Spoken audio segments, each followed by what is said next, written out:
السلام علیکم، welcome back to my YouTube channel. تو آج کا ولاگ اسٹارٹ کرتے ہیں کچھ اس طرح سے کہ بس ابھی میں بچوں کو ٹیوشن چھوڑ کے گھر آئی ہوں، اور آج جیسے ٹائٹل آپ نے پڑھا ہی ہوگا، دوبارہ نکاح،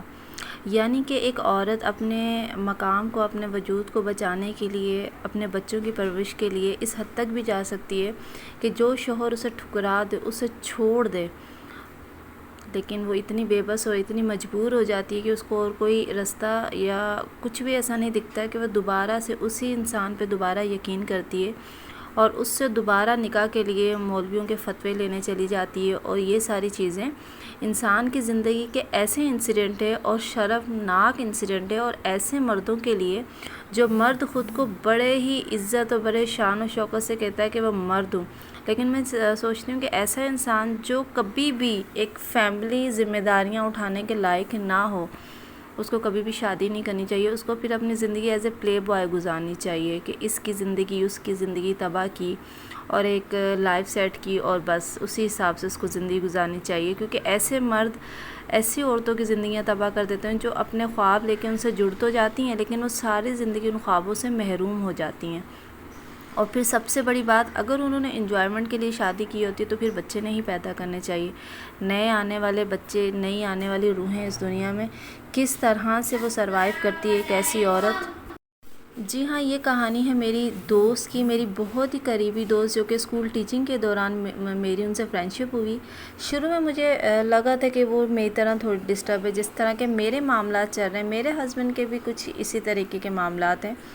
کہ بس کندھے جھاڑ کے اپنا وزن، اپنا جو بوجھ ہے بچوں کی پرورش کا، ان ساری چیزوں کا، اتنی آرام سے جھٹک دینا۔ ایک وہ بندی جو اتنے سالوں سے آپ کے ساتھ سروائیو کر رہی ہے، آپ کا ساتھ دینے کے لیے ہر وہ کوشش کر رہی ہے کہ وہ ہر ایک کے سامنے ہاتھ پھیلا رہی ہے، سب کچھ کر رہی ہے، لیکن ایک مرد اپنے طیش میں آتا ہے اور ایک عورت کو تہس نہس کر دیتا ہے اس سوچ میں، اور اس کو اپنی انا اور اپنی خودداری ثابت کرتا ہے کہ جی میں بہت اچھا کر رہا ہوں، میں ایک عورت کو دھوپ میں کھڑا کر کے چھوڑ دوں گا۔ ہر عورت یہ ٹائم اپنا نکال لیتی ہے، اچھے وقتوں میں، برے وقتوں میں، ہر طرح کی صحبت سے، لیکن اینڈ آف دا ڈے کیا ہوتا ہے کہ وہ مرد پھر سے لوٹتا ہے معافیاں مانگنے کے لیے، دوبارہ سے نکاح کرنے کے لیے، لیکن کیسے اس پہ اعتبار کیا جائے؟ مجھے تو یہ سمجھ میں ہی نہیں آتا۔ میری فرینڈ بھی مجھ سے یہی کہہ رہی تھی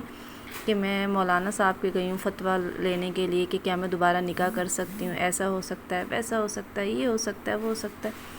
لیکن میں سن کے کل سے میں نے جب اس کی باتیں سنی ہیں، میں اتنی حیران اور اتنی پریشان ہوں کہ میں خود اس معاملات اور اس دورائے سے گزر رہی ہوں۔ میں اس کو کیا مشورہ دوں؟ میں اس سے کیا کہوں کہ کیا آپ وہ صحیح کر رہی ہو؟ میں بھی آج کل اپنے پیرنٹس کے گھر پہ رہ رہی ہوں، وہاں سے اتنی اچھی جاب اپرچونٹی میری چھٹ گئی۔ بہت کوشش کی میں نے اپنے ہسبینڈ کا ساتھ دینے کی، ان کے ساتھ کھڑے رہنے کی، برے حالات میں سوچا کہ میں ان کے ساتھ مل کے بچوں کو پال لوں گی، لیکن میرے خیالات اور میرے جذبات شاید غلط ثابت ہوئے۔ اس کی وجہ یہی ہے کہ وہ شاید اب ہم سے جان چھڑوانا چاہتے ہیں، اور میں نے بھی ان سے کہا کہ چلے ٹھیک ہے۔ انہوں نے بڑے ہی معاملات خراب کر کے اس طرح سے چھوڑ دیا، لیکن اللہ نہیں چھوڑتا، اللہ اپنے بندوں کو کبھی نہیں چھوڑتا، اللہ اپنے بہت پیارے بندوں کو بہت اچھے طریقے سے جو ہے وہ آزماتا ہے، اور پھر اس کے بعد اپنی رحمت کی جو ہے وہ ان پہ چادر بچھائے رکھتا ہے۔ میں شکر ادا کرتی ہوں کہ اللہ پاک نے مجھے ماں باپ دیے۔ میری اس دوست کے لیے بے انتہا دعا کیجیے گا، وہ اس وقت بہت مشکلات میں ہے، اللہ پاک ان کے لیے آسانی فرمائے۔ اللہ حافظ۔